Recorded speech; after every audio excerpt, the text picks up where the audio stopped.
बच्चों, आज हम लोग पढ़ेंगे क्लास 12 केमिस्ट्री में चैप्टर नंबर 7 पी ब्लॉक में। आज पढ़ेंगे इसमें कुछ यहाँ पर इम्पॉर्टेंट टर्म्स देखेंगे। तो इसमें देखेंगे आयनन एंथैल्पी अथवा आयनन ऊर्जा। इसके पहले वाले वीडियो में हमने बात किया था कि यहाँ पर परमाणु, इसमें देखेंगे परमाणु आकार के बारे में, परमाणु त्रिज्या क्या होता है, और देखेंगे प्रभावी नाभिकीय आवेश क्या होता है, और वर्ग और आवर्त में चलने पर प्रभावी नाभिकीय आवेश के मान में क्या परिवर्तन होता है। तो आज हम उसी के आगे यहाँ पर बात करेंगे आयनन एंथैल्पी। एंथैल्पी का मतलब होता है ऊर्जा, यानी कि अथवा उसी को लिखे हैं आयनन ऊर्जा, आयोनाइजेशन एनर्जी या आयोनाइजेशन पोटेंशियल भी बोलते हैं। यहाँ पर आयोनाइजेशन पोटेंशियल यहाँ पर बोलते हैं, इसको आईपी या इसी को हम बोलते हैं आईई। दोनों के नाम से यहाँ पर शॉर्ट में यहाँ पर जाना जाता है आयोनाइजेशन पोटेंशियल, आयोनाइजेशन एनर्जी। अब यहाँ पर हम बात करते हैं कि आयनन ऊर्जा या आयनन एंथैल्पी होता क्या है, इसको समझेंगे।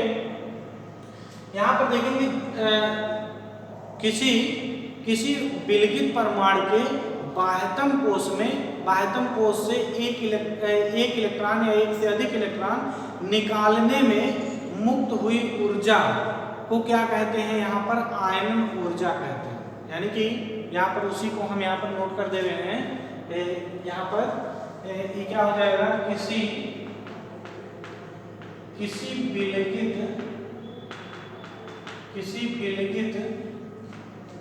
परमाणु के बाह्यतम कोश, किसी विलगित परमाणु के बाह्यतम कोश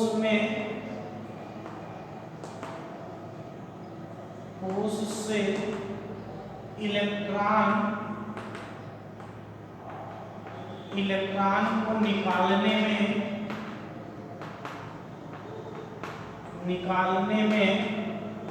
लगाई गई ऊर्जा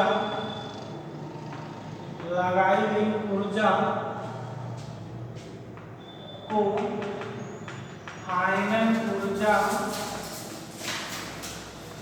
आयनन ऊर्जा कहते हैं। इसे देखेंगे आयोनाइजेशन पोटेंशियल भी बोलेंगे या आयोनाइजेशन एनर्जी भी बोल सकते हैं। ठीक है, अब इसको हम समझेंगे क्या। जैसे यहाँ पर बात करें, जैसे कोई परमाणु है, हमने बात किया, जैसे यहाँ पर कोई परमाणु है, ये परमाणु के बाहर एक कोश है, यानी ये सपोज करिए कि उस परमाणु का सबसे बाह्यतम कोश, ये सब मान लेते हैं यहाँ पर, ये उस परमाणु का सबसे बाह्यतम कोश है। हमने ये बात किया कि यहाँ पर कि सबसे बाह्यतम कोश से इलेक्ट्रॉन को निकालने में लगाई गई ऊर्जा जो है क्या कहलाएगा, यानी जो यहाँ पर इलेक्ट्रॉन उपस्थित है उसको बाहर करने में लगाई गई जो ऊर्जा है उसी को हम क्या कहते हैं, यहाँ पर आयनन ऊर्जा कहते हैं। आयनन ऊर्जा कहते हैं, या उसी को आयोनाइजेशन पोटेंशियल या आयोनाइजेशन एनर्जी के नाम से जानते हैं। अब इसे को समझेंगे। यहाँ पर जब एक इलेक्ट्रॉन निकल रहा था, यानी कि किसी विलगित परमाणु के बाह्यतम कोश से जब एक इलेक्ट्रॉन निकाला जा रहा था तो उसे हम फर्स्ट आयोनाइजेशन एनर्जी बोलते हैं, फर्स्ट आयोनाइजेशन एनर्जी। और जब यहाँ से दो इलेक्ट्रॉन उसके बाह्यतम कोश से दो इलेक्ट्रॉन को निकाला जा रहा था उसे हम सेकंड आयोनाइजेशन एनर्जी बोलते हैं। यदि यहाँ पर तीन इलेक्ट्रॉन को निकाला जा रहा है तो उसे हम क्या कहते हैं, थर्ड आयोनाइजेशन एनर्जी। इतना याद रखना है। अब यहाँ पर देखेंगे कि एक इलेक्ट्रॉन को निकालने में लगाई गई ऊर्जा क्या कहलाएगा, फर्स्ट आयोनाइजेशन एनर्जी। दो इलेक्ट्रॉन को निकालने में लगाई गई ऊर्जा को सेकंड आयोनाइजेशन एनर्जी, और तीन इलेक्ट्रॉन को निकालने में लगाई गई ऊर्जा को यहाँ पर थर्ड आयोनाइजेशन एनर्जी। ये चीज इतना कंफर्म हो गया होगा कि आयनन ऊर्जा या आयनन एंथैल्पी होता क्या है। अब यहाँ पर इसको हम और आगे बहुत डीपली में नहीं जा रहे हैं, क्योंकि आप एक फर्स्ट ईयर में इसको आप पढ़ चुके हैं। सिर्फ हमको ये देखना है कि जो यहाँ पर जो हमारा मेन टारगेट है कि आयनन एंथैल्पी का पीरियोडिक टेबल में क्या प्रभाव पड़ता है, उसको हमको सीखना है। तो ये आपको आयनन ऊर्जा समझ में आ गया है। इस पर जैसे एग्जाम्पल में बात करें, जैसे एग्जाम्पल मान लेते हैं यहाँ पर सोडियम का परमाणु क्रमांक 11 होता है। यदि इसका इलेक्ट्रॉनिक कॉन्फ़िगरेशन करें तो 1s2 2s2 2p 6 और 3s1। यहाँ पर इसको 2 8 और यहाँ पर कितना है 1। अब यहाँ पर देखिए, इसमें हम आपको बताए थे, एक रूल बताए थे कि अष्टक का नियम क्या होता है। यानी कि अष्टक का नियम ये कहता है कि यहाँ पर कोई भी परमाणु अपने आप को अस्थायी बनाने के लिए, तो अस्थायी होने के लिए उसके बाह्यतम कोश में तो यहाँ पर 8 इलेक्ट्रॉन होना चाहिए। हीलियम को छोड़ करके, हीलियम में देखेंगे 2 ही इलेक्ट्रॉन होंगे, तो यहाँ पर 8 इलेक्ट्रॉन वहाँ पर होना चाहिए। दूसरी कंडीशन है, यदि 8 इलेक्ट्रॉन नहीं है तो वहाँ पर या तो इलेक्ट्रॉन को ग्रहण करके या तो इलेक्ट्रॉन को त्याग करके वो वहाँ पर 8 इलेक्ट्रॉन बनाया जाता है। तो तब यहाँ पर देखेंगे वो वापस में एक अस्थायी, यानी कह सकते हैं वो एक अक्रिय गैस के जैसा वो इलेक्ट्रॉनिक विन्यास प्रदर्शित करना चाहता है। कोई भी अस्थायी एलिमेंट जो होते हैं वो अक्रिय गैस की या नोबेल गैस कह सकते हैं, नोबेल गैस की तरह वो इलेक्ट्रॉनिक कॉन्फ़िगरेशन बनाना चाहते हैं। तो यहाँ पर देखिए, हम इस नियम के अकॉर्डिंग यहाँ पर देखिए कि इसके बाह्यतम कोश में 1 इलेक्ट्रॉन है, तो 1 इलेक्ट्रॉन को यहाँ से क्या करेगा, आपको पता होना चाहिए, ये त्यागेगा।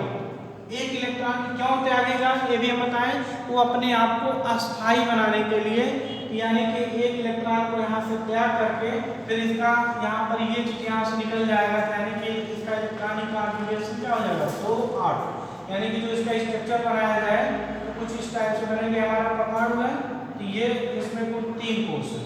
तो पहले कोश में कौन सा 1s2 और दूसरे कोश में 1s2, यहाँ पर 2s2 2p6 और तीसरे वाले में क्या 3s1। तो ये तीसरे कोश में यहाँ पर 8 इलेक्ट्रॉन नहीं है, इसलिए यहाँ पर 1 इलेक्ट्रॉन है। 1 इलेक्ट्रॉन को त्यागना आसान है, बल्कि 7 इलेक्ट्रॉन को लेना क्या है टफ है। यानी कि इसलिए ये कोश से ये क्या हो जाएगा, कोश यहाँ पर ये खत्म हो जाएगा। अब यहाँ पर ये अपने आप में क्या होता है, पहले की तुलना में ये ज्यादा अस्थायी है। अब यहाँ पर देखेंगे ये जो आयनन ऊर्जा है, अब आयनन, ये हमने एग्जाम्पल देकर क्या बताया कि आयनन ऊर्जा यहाँ पर क्या है। अब इसी को हम समझेंगे, अगर से किसी यहाँ पर आवर्त सारणी में किसी वर्ग में क्या प्रभाव पड़ेगा और किसी आवर्त में क्या प्रभाव पड़ेगा। वर्ग में जैसे यहाँ पर hydrogen, lithium, sodium, potassium, rubidium, caesium, francium, ठीक है। अब यहाँ पर देखेंगे, यहाँ पर आवर्त में जैसे यहाँ पर क्या हो जाएगा, बोरान है, कार्बन है, नाइट्रोजन है, ऑक्सीजन है, फ्लोरीन, ठीक है। अब यहाँ पर देखिए, हमने यहाँ पर शुरुआत में बताया था कि वर्ग में ऊपर से नीचे की तरफ चलने पर उसके परमाणु, यहाँ पर कोषों की संख्या बढ़ता है। कोषों की संख्या बढ़ने के साथ साथ उसका आकार भी क्या होगा, बढ़ेगा। यानी कि हमने क्या बोला कि किसी आवर्त सारणी में, किसी वर्ग में ऊपर से नीचे की तरफ चलने पर परमाणु क्रमांक के वृद्धि के साथ साथ यहाँ पर जो है देखेंगे इसमें कोषों की संख्या बढ़ती है, जिससे उसका आकार क्या होता है, बढ़ता है। हम आपको एक फार्मूला बताए थे कि जेफ हमारे यहाँ जेफ इन्वर्सली प्रोपोर्शनल क्या होता है 1 अपान आकार के, समझिएगा। ये जेफ यहाँ पर क्या है, जेफ हमारा प्रभावी नाभिकीय आवेश है। अब प्रभावी नाभिकीय आवेश का मान क्या होता है, यानी कि जब इसका आकार यहाँ पर बढ़ेगा तो जेफ का मान क्या होगा, घटेगा। यानी कि यहाँ पर ये देखेंगे ऊपर से नीचे की तरफ चलेंगे तो आकार यहाँ पर बढ़ेगा, जबकि जेफ का मान क्या होगा, कम होगा। तो यहाँ पर देखेंगे इसमें प्रभावी नाभिकीय आवेश का मान क्या होता है, कम होता जाता है। अब यहाँ पर हम बात करते हैं ये इसमें क्या संबंध है, ये देखेंगे आयोनाइजेशन पोटेंशियल या आयोनाइजेशन एनर्जी कह सकते हैं, इसमें क्या हो जाएगा। अब इसमें ध्यान देंगे, जैसे जैसे यहाँ पर प्रभावी नाभिकीय आवेश यहाँ पर जैसे जैसे प्रभावी नाभिकीय आवेश का मान घटेगा, कहने का मतलब जैसे जैसे यहाँ पर देखिए ये नाभिक से इसकी त्रिज्या दूर होती चली जा रही है, वैसे से यानी कि वहां से इलेक्ट्रॉन निकालना उतना ही आसान होगा। यानी कि सबसे कठिन कहाँ पर होगा, यहाँ पर होगा, क्योंकि सबसे छोटा परमाणु है। और उसके बाद देखेंगे, उसके बाद यहाँ पे इलेक्ट्रॉन इसके तुलना में ज़्यादा आसान होगा निकालने में। यानी कि जैसे जैसे ऊपर से नीचे की तरफ आएंगे वैसे वैसे यहाँ पर इलेक्ट्रॉन को निकालने में उतनी ही आसानी होगी। यहाँ पर ये कह सकते हैं कि किसी वर्ग में ऊपर से नीचे की तरफ चलने पर ये देखेंगे जेफ का मान क्या होता है, कम होता है। यहाँ पर जेफ का मान क्या होता है, कम होता है। तो जिसके साथ में यहाँ पर अब देखिए अगर जब यहाँ से इलेक्ट्रॉन निकालते हैं तो यहाँ से अधिक ऊर्जा व्यय होती है, और जैसे जैसे हम नीचे जाते हैं वैसे वैसे हमको कम ऊर्जा में इलेक्ट्रॉन आसानी से निकल जाता है। कहने का मतलब यहाँ पर जैसे जैसे जेफ का मान घट रहा है वैसे वैसे आयोनाइजेशन एनर्जी का मान भी क्या हो रहा है, घट रहा है। कहने का मतलब ये है कि जेफ यहाँ पर ये प्रभावी नाभिकीय आवेश का मान जैसे जैसे यहाँ पर ये घट रहा है, तो जैसे जैसे घटेगा वैसे वैसे हम यहाँ से ये इलेक्ट्रॉन को कम ही ऊर्जा में इसको निकाल सकते हैं, कह सकते हैं उसके डायरेक्टली प्रोपोर्शनल होता है। अब वही चीज यहाँ पर ये क्या हो जाएगा, जैसे जैसे यहाँ पर ये देखेंगे आवर्त में चलेंगे तो आवर्त में क्या होता है, दाएं से दाएं चलेंगे उसके आकार में यहाँ पर क्या होता है, एक कमी होता है। आकार क्या होता है उसमें, उससे छोटा होता हुआ चला जाता है। अब जैसे जैसे छोटा होगा वैसे वैसे प्रभावी नाभिकीय आवेश का मान क्या होता है, बढ़ता है। तो प्रभावी नाभिकीय आवेश का मान क्या होगा, बढ़ेगा। तो बढ़ने के साथ साथ अब यहाँ पर इलेक्ट्रॉन को निकालने में उतनी अधिक ऊर्जा देनी पड़ेगी। कहने का मतलब यहाँ पर ये डायरेक्टली प्रोपोर्शनल किसके होता है, यहाँ पर आयोनाइजेशन पोटेंशियल के होता है। आयोनाइजेशन अगर से यहाँ पर जेफ का मान यहाँ पर बढ़ रहा है, ध्यान देंगे, अगर से यहाँ पे सपोज करिए यहाँ पर देखिए जेफ का मान प्रभावी नाभिकीय आवेश का मान जितना अधिक है वहां से इलेक्ट्रॉन को निकालने में उतनी अधिक एनर्जी लगाना पड़ेगा। और यहाँ पर देखेंगे इसमें जितना जेफ का मान होता है प्रभावी नाभिकीय आवेश का मान जितना कम है वहां से इलेक्ट्रॉन को निकालने में क्या होगा, उतनी ही आसानी होगा। यानी कि जहाँ पे जेफ का मान कम है वहाँ पर आयोनाइजेशन एनर्जी का मान क्या होगा, कम होगा। और जहाँ पर जेफ का मान अधिक है वहाँ पर ये क्या हो जाएगा, आयोनाइजेशन पोटेंशियल या आयोनाइजेशन एनर्जी का मान क्या होगा, अधिक होगा। यानी कह सकते हैं कि किसी आवर्त में बाएं से दाएं चलने पर यहाँ पर आयोनाइजेशन एनर्जी का मान क्या होता है, ये जेफ के मान बढ़ने के साथ साथ, अर्थात कह सकते हैं प्रभावी नाभिकीय आवेश का मान बढ़ने के साथ साथ यहाँ पर ये आयोनाइजेशन पोटेंशियल या आयोनाइजेशन एनर्जी का मान क्या होता है, ये भी क्या होता है, बढ़ता है। और इसमें वर्ग में ऊपर से नीचे की तरफ चलेंगे तो ये क्या हो जाएगा, जेफ का मान, यहाँ पर जेफ का मान यहाँ घटने के साथ साथ आयोनाइजेशन एनर्जी का मान भी क्या हो जाएगा, ये घटेगा।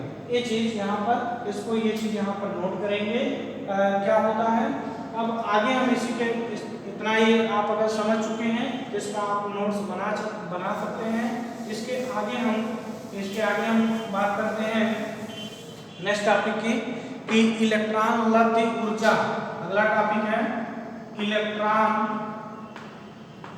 इलेक्ट्रॉन लब्धि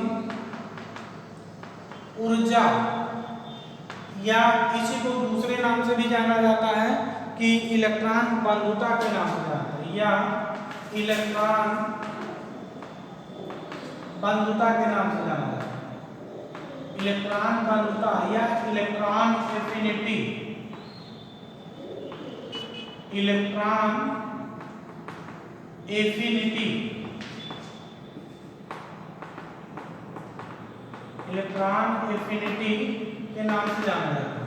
अब इसको समझेंगे, इलेक्ट्रॉन लब्धि ऊर्जा या इलेक्ट्रॉन बंधुता क्या होगा। अब इसको यहाँ पर देखेंगे, ये क्या होगा, किसी विलगित परमाणु के ये इसी का जस्ट अपोजिट हो जाएगा।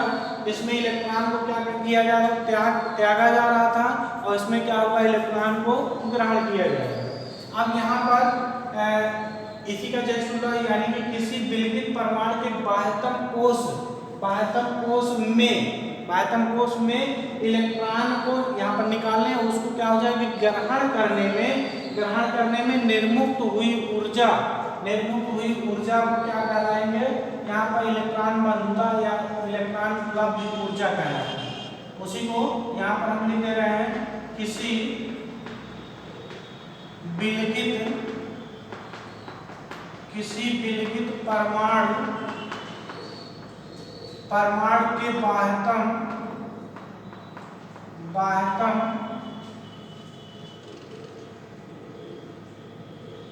कोश में इलेक्ट्रॉन को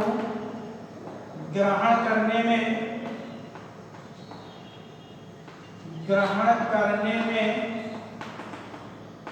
निर्मुक्त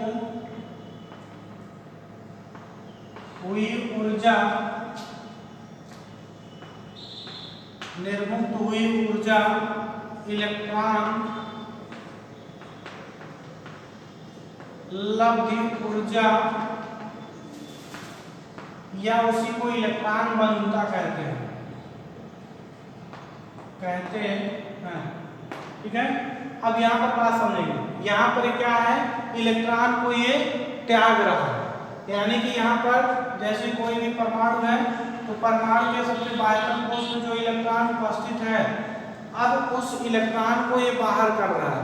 हम शुरुआत में बताएं क्यों बाहर करता है कोई परमाणु, क्योंकि अपने आप को अस्थायी बनाने के लिए, यानी कि ऑक्टेट रूल्स का फॉलो करने के लिए, ऑक्टेट का नियम यहाँ पर ऑक्टेट का नियम लगता है। तो ऑक्टेट का नियम हमने बताया कि किसी परमाणु के बाह्यतम कोश में 8 इलेक्ट्रॉन से कम या ज़्यादा नहीं होना चाहिए, तो अपने आप में परमाणु अस्थायी माना जाता है। कोई भी परमाणु देखेंगे आक्री गैस की तरह इलेक्ट्रॉनिक विन्यास के अस्थायित्व में आना चाहता है, तो इसलिए यहाँ पर ये इलेक्ट्रॉन को क्या करता है, ये त्यागता है। यानी कि अब यहाँ पर ध्यान देंगे, यदि एक इलेक्ट्रॉन को यहाँ से निकालता है तो ये क्या कहलाएगा, यहाँ पर ये देखेंगे ये फर्स्ट इलेक्ट्रॉन एफिनिटी कहलाएगा, वही चीज। और यहाँ पर 2 इलेक्ट्रॉन को यहाँ से ये यहाँ पर निकालने, यहाँ पर 2 इलेक्ट्रॉन को ये ग्रहण करने में, ये देखेंगे ग्रहण कर रहा है, ये बाहर से कोई इलेक्ट्रॉन को ग्रहण कर रहा है, तो यानी कि एक इलेक्ट्रॉन को ग्रहण करने में लगाई गई ऊर्जा क्या कहलाता है, ये फर्स्ट इलेक्ट्रॉन एफिनिटी। और 2 इलेक्ट्रॉन को ग्रहण करने में लगाई गई ऊर्जा को सेकंड इलेक्ट्रॉन एफिनिटी कहलाता है। अब यहाँ पर ये देखेंगे अगर 3 इलेक्ट्रॉन को ग्रहण करता है, ये क्या कहलाएगा, थर्ड इलेक्ट्रॉन एफिनिटी कहलाएगा। इस यहाँ पर देखेंगे इसको, यहाँ पर अब यहाँ पर हम ये समझेंगे, ये इलेक्ट्रॉन लब्ध ऊर्जा जो होता है कि आवर्त सारणी में वर्ग में क्या प्रभाव पड़ता है, और देखेंगे ये आवर्त में क्या प्रभाव पड़ता है, उसको समझेंगे।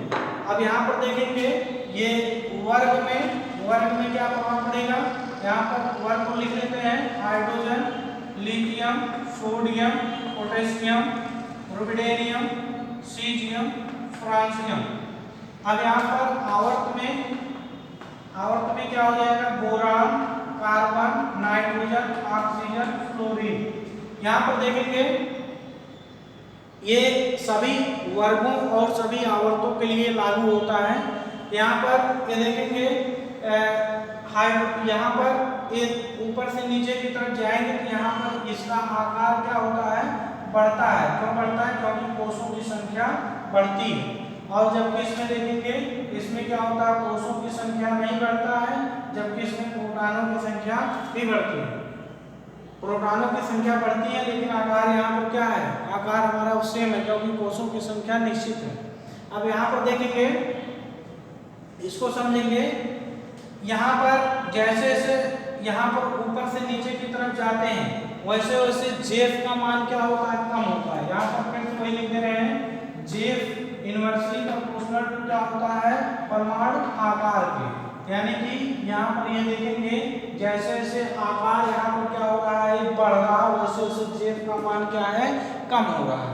अब यहाँ पर देखेंगे ये इलेक्ट्रॉन ग्रहण करने की क्षमता, इलेक्ट्रॉन ग्रहण करने की क्षमता क्या होगा, जैसे जैसे ऊपर से नीचे की तरफ जाएंगे वैसे वैसे ये क्या हो जाएगा, यहाँ पर ये यहाँ पर जैसे जैसे ऊपर से नीचे की तरफ जाएंगे वैसे वैसे इलेक्ट्रॉन को ग्रहण करने में ये क्या होगा, उतनी ही कठिनाई होगी। यानी कि यहाँ पर ये कह सकते हैं कि ऊपर से नीचे चलने पर ये यहाँ पर देखेंगे जेफ के मान कम होने के साथ साथ इसका भी मान क्या होता है, कम होता है। कहने का मतलब इलेक्ट्रॉन ग्रहण करने की क्षमता जो होती है वो कम हो जाती है। और जबकि देखेंगे यहाँ पर जेफ का मान बढ़ने के साथ साथ यहाँ पर इलेक्ट्रॉन को अपनी तरफ यहाँ पर खींचने की, यानी कि जब प्रभावी नाभिकीय आवेश का मान जब बढ़ेगा तो प्रभावी नाभिकीय आवेश बढ़ने के साथ साथ इलेक्ट्रॉन को अपनी तरफ खींचने की प्रवृत्ति क्या होती है, अधिक होती है। कहने का मतलब यहाँ पर क्यों हो जाएगा, इलेक्ट्रॉन एफिनिटी डायरेक्टली का क्वेश्चन तो किसके हो जाएगा। यहाँ पर देखिए ये जेफ जो है ये सभी से दोस्ती कर रहा है लेकिन आकार से क्या है, यहाँ पर जेफ अर्थात प्रभावी नाभिकीय आवेश और आकार में 136 का आंकड़ा है, और जबकि देखेंगे इन सभी में क्या है, दोस्ती है। यानी कि वही हाल इसमें भी था, आयरन एंथैल्पी में वही चीज इसमें भी है। यानी कि जैसे जैसे यहाँ पर देखेंगे कि जेफ का मान क्या होता है, जैसे जैसे जेफ का मान यहाँ पर बढ़ रहा है वैसे वैसे इलेक्ट्रॉन एफिनिटी का मान भी बढ़ रहा है। और यहाँ पर जैसे जैसे जीएफ का मान अर्थात प्रभावी नाभिकीय आवेश का मान घट रहा है वैसे वैसे देखेंगे यहाँ पर ये क्या हो जाएगा, इलेक्ट्रॉन एफिनिटी का मान भी ये क्या हो रहा है, घट रहा है। तो कहने का मतलब ये है जो हमारा सार है कि यहाँ पर जो इसका सारांश है ये कह सकते हैं कि आवर्त सारणी में वर्ग में ऊपर से नीचे की तरफ चलने पर ये जेफ का मान अर्थात प्रभावी नाभिकीय आवेश का मान बढ़ता कम होता है, जिसके कारण जो इलेक्ट्रॉन एफिनिटी अर्थात यहाँ पर ये देखेंगे इलेक्ट्रॉन बंधुता या इलेक्ट्रॉन लब्ध ऊर्जा का मान क्या होता है, यहाँ पर ये भी क्या होता है, घटता है। और जबकि आवर्त में बाएं से दाएं चलने पर क्या होता है, जेफ का मान बढ़ता है अर्थात प्रभावी नाभिकीय आवेश का मान बढ़ता है, जिसके कारण इलेक्ट्रॉन एफिनिटी का मान भी क्या होता है, बढ़ता है। ये इस तरीके से हम यहाँ पर इलेक्ट्रॉन लब्ध ऊर्जा के बारे में बात किया और आयनन एंथैल्पी की बात किया। इसके बाद हम बात करते हैं विद्युत ऋणात्मकता की बात करते हैं। यहाँ पर देखिए विद्युत ऋणात्मकता और यहाँ पर इलेक्ट्रॉन लब्ध ऊर्जा या इलेक्ट्रॉन बंधुता दोनों में बहुत सटीक अंतर है, इसको ध्यान से समझेंगे। हमने यहाँ पर बात किया कि विद्युत ऋणात्मकता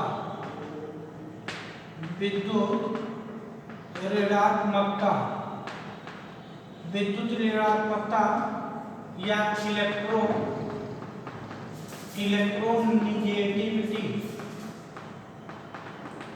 इसको समझिए। देखेंगे इन दोनों में सूक्ष्म अंतर है, इसको ध्यान दीजिएगा। विद्युत ऋणात्मकता यहाँ पर इसको इसलिए मिटाए नहीं है कि ताकि इसको आप समझ सकें। अब देखेंगे विद्युत ऋणात्मकता क्या होता है।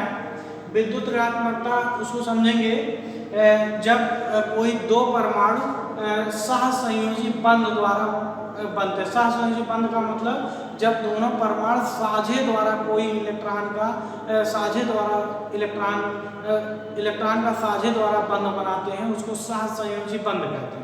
हमने यहाँ पर बात किया जब कोई दो परमाणु सहसंयोजी बंध द्वारा यहाँ पर जब कोई बंध बनाते हैं तो उसमें देखेंगे जो एक अधिक विद्युत ऋणात्मकता वाला तत्व होता है और वो कह सकते हैं अपनी तरफ इलेक्ट्रॉन को खींचने की प्रवृत्ति उसमें या गुण होता है, जिसको हम क्या कहते हैं, विद्युत ऋणात्मकता कहते हैं। जिस पर देखेंगे हम इसको एग्जाम्पल से समझते हैं।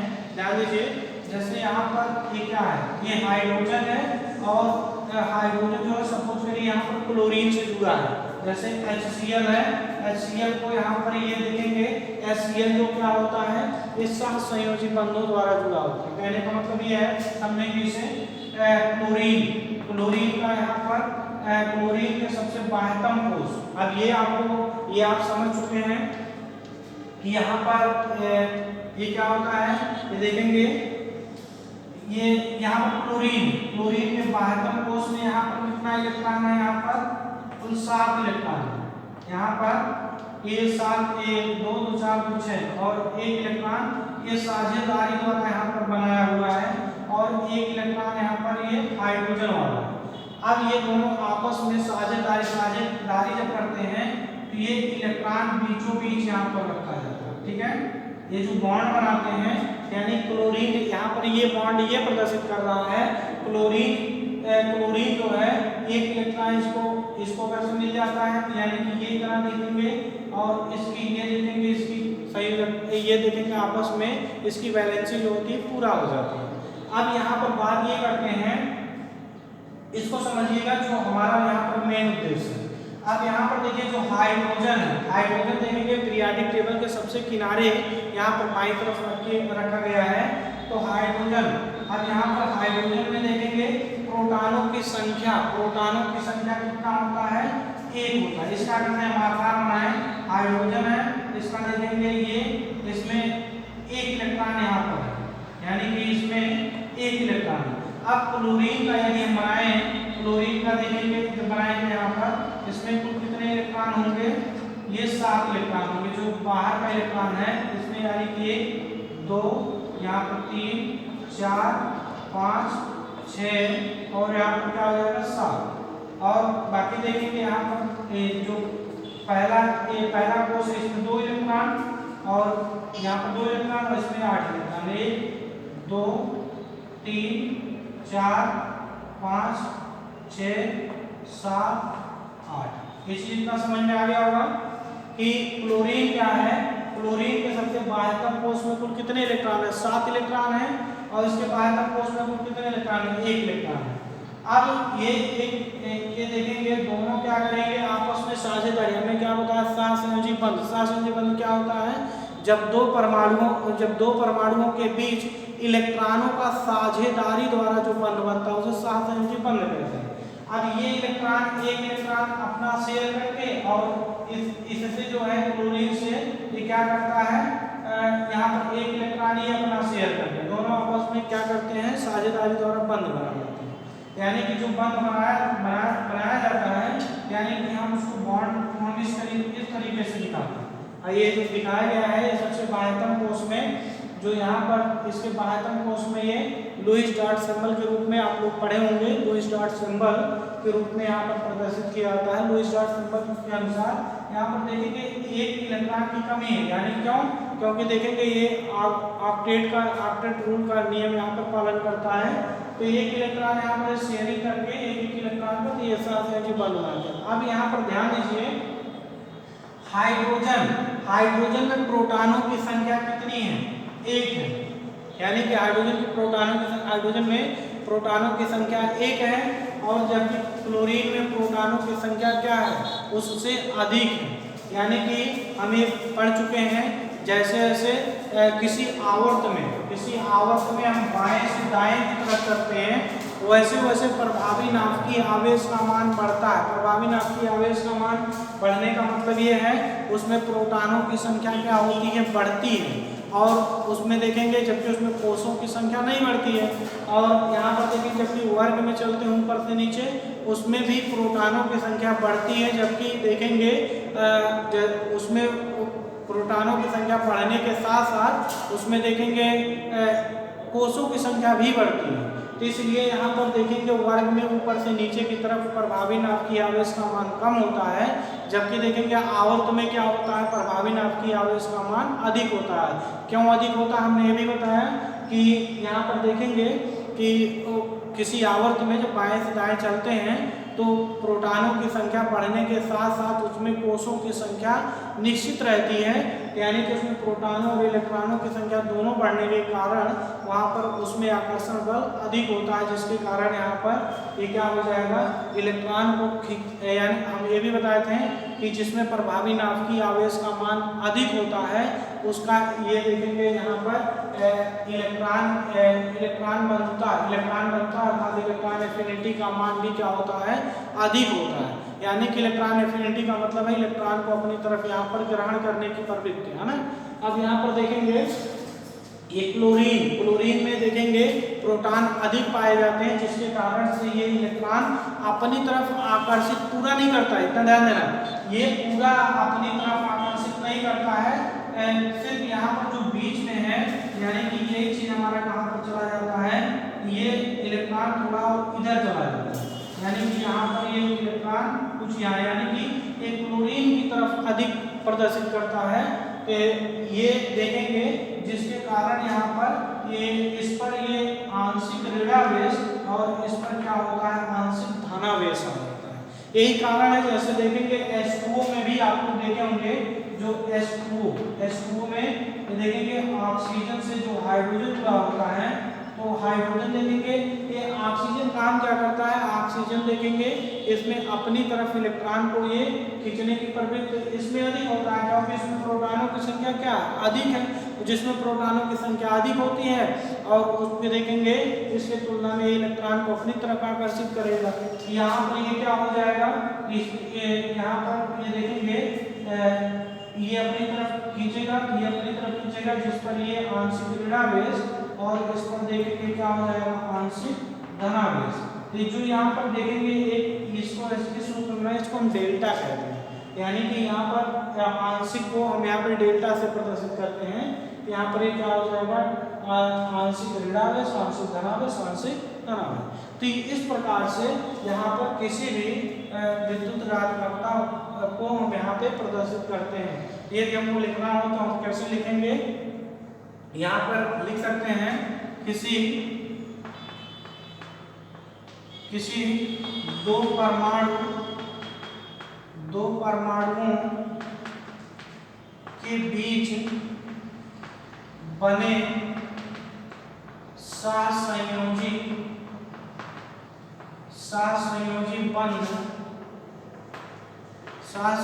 बंध किसी दो परमाणुओं के बीच बने सहसंयोजी बंध से कोई एक परमाणु इलेक्ट्रॉन को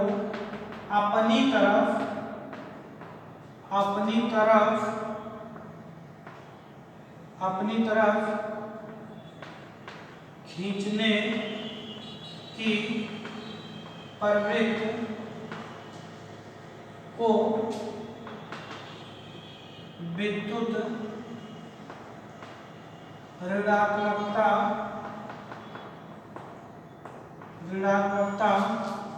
कहलाता है।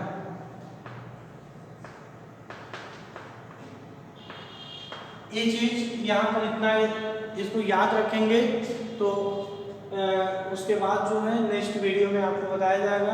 तो आज के लिए बस इतना ही, धन्यवाद।